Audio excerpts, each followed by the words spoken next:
What's up, guys? It's your boy, the Piscean Predator. I'm back with that TPP True Crime Talk, and today we got day 20 of the Alex Murdaugh trial. Before we jump into that, though, can you smash that like and subscribe button and help your boy out? Get the algorithm rolling. Thank you. Appreciate it. All right, guys. Yes, so we day 20 on the Alex Murdaugh case. Now, I was asking for it yesterday. I said, come on, get a little bit spicier, guys. Come on, I need this trial get a little bit more intense. Freaking falling asleep in the courtroom. All right, so that being said, it got spicy right out the gate. The defense, before they even pull the jury in, they before the jury comes in, you get a chance to speak on any issues that you need to bring up to the court. And right out the gate, the defense is straight up addressing the judge, asking the judge basically in a roundabout way to, if they bring Alex up as a witness in his own case, basically the defense wants the judge to outline the questions that prosecution can and can't ask. Like, what? Like, are you serious? Seriously. Should we be surprised though, right? Good old boys club. Now, bananas, dude, absolutely bananas. So the judge ain't going for that. So it's still 50-50 whether we see Alex take the stand or not. But in my opinion, I got a feeling we're going to see him take the stand. And yes, it goes against better judgment. Most lawyers would say don't do it because of the fact the prosecution is going to be able to grill him. But here's the thing, is the defense has done a great job at muddying the waters. Today they did it again. Right? They muddied the waters. They brought up individuals that were personal friends of Alex, and then they brought up individuals that were specialists that are being paid to basically debunk and run down the state's investigation. Now, both of those tactics haven't seemed to work because the personal people they've brought up, defense have brought up, they haven't said anything that makes you feel for the guy, makes you feel for Alex at all. It's like, yeah, you feel more for the family connection and bond that was there, that was shared between him and his family, but you feel more bad about his family that's deceased now, that trusted in that love and that bond. So to me, like, the defense hasn't done anything at all, literally hasn't done anything at all to make me convinced or even a shadow of a doubt that he possibly, they haven't, dude. They haven't convinced me that he did not do this at all. If anything, their witnesses that they keep bringing up, like the personal witnesses, cement the fact that nobody knew this dude. Not even people that have known him 30 plus years, practiced business with him, been best friends with him. None of them know him, right? So I don't understand what defense was thinking by putting people up there to help with the whole character, I guess. It's not making sense to me. None of those people have made me feel like he's not capable of committing those murders. None of them. And if anything, they've just bolstered my opinion that he's a bad person. Like 100% bad. And then you have these specialists come up. We have crime recreation specialists. We've had today, we got, a digital specialist and the whole, digital footprint and whatnot. I mean, dude, every specialist that comes up and tries to go bad on SLED or the investigation, it's like, yeah, there's things that could have been done better. There's things that could have been done better, period. True. But they're not things that would significantly affected the case.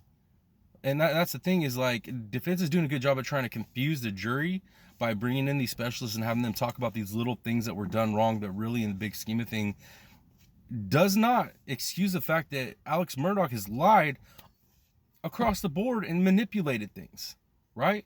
So you're not going to be able to get a specialist to go up there or a personal witness that says anything that's going to debunk that fact. The fact is, Murdaugh lied about the whole timeline. He lied about it. And even the personal witnesses that go up there are like, yeah, that's his voice.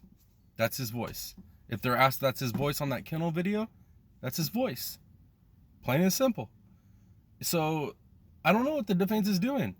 It got a little bit more cantankerous, a little back and forth with the defense and prosecution, which was pretty cool today. I like to see a little bit of that fire, that heat.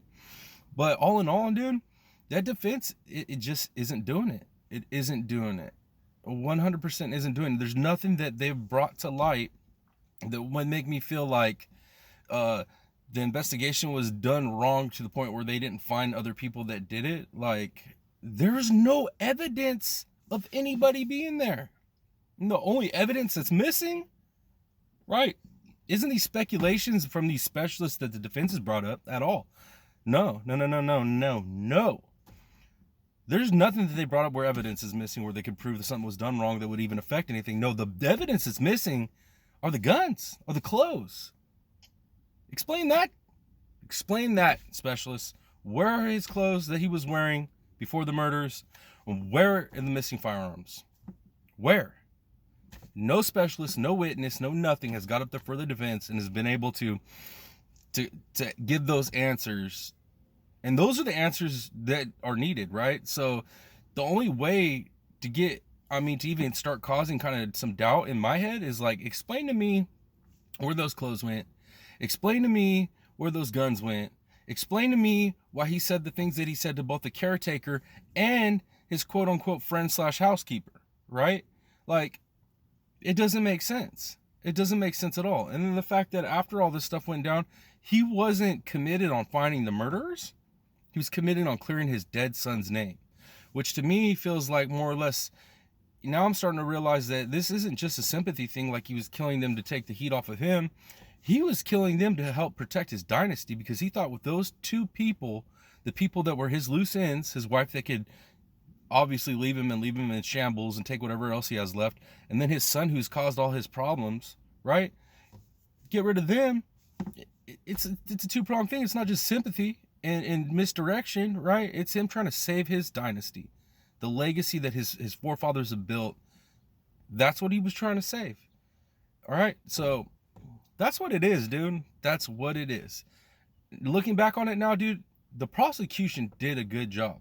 They have literally laid foundation in a way that all these specialists can't unravel. They can't dynamite this foundation the prosecution's laid. It is what it is, dude. This man is a bad man. He's done a ton of bad things. His world was collapsing, and at the end, in whatever type of psychosis he was in, whether it was a narcissistic sociopath, rage, or if it was, he was actually on those drugs that they were claiming he was on, and he had like a break or something. I don't know. But all I do know is, in my strong opinion, guys, he's guilty as hell. He's guilty as hell, and it's overpriced. Way overpriced. These two specialists today that are getting paid $350, $400. One dude $600 an hour to be on that stand, guys. So, man, dude's getting paid that much to go up there and support the defense's whole argument, but they can't because they go up there and they can't answer to the variables, right? Or they have to admit that that could be a possibility. So there's nothing that those specialists have said that have got me to believe that there's any doubt that he did it. Like, it's not. And then, like I said, all the personal witnesses that have known him, like, they get up there and they basically say, like, this is what we thought, but obviously what we thought isn't what's real, because none of us actually know the guy. Yeah, guys, it's like that. So we're getting towards the end of this trial, and I'm leaning towards the strong guilty. Obviously, I've maintained that most of the time because of the way the trials rolled out. But now I'm leaning towards, honestly, I'm a strong 85% that jury's gonna convict him.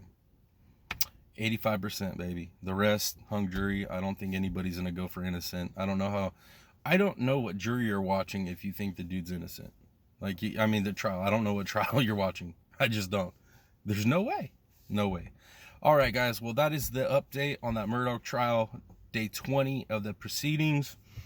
That's what's popping. Your boy don't believe it. I still think he's guilty. Let me know what you all think down in them comments. Yeah, man, I'm really interested. I haven't got a lot of feedback on this one. So that is what it is. Y'all have a beautiful day. It's your boy, the Piscean Predator. Much love. Peace.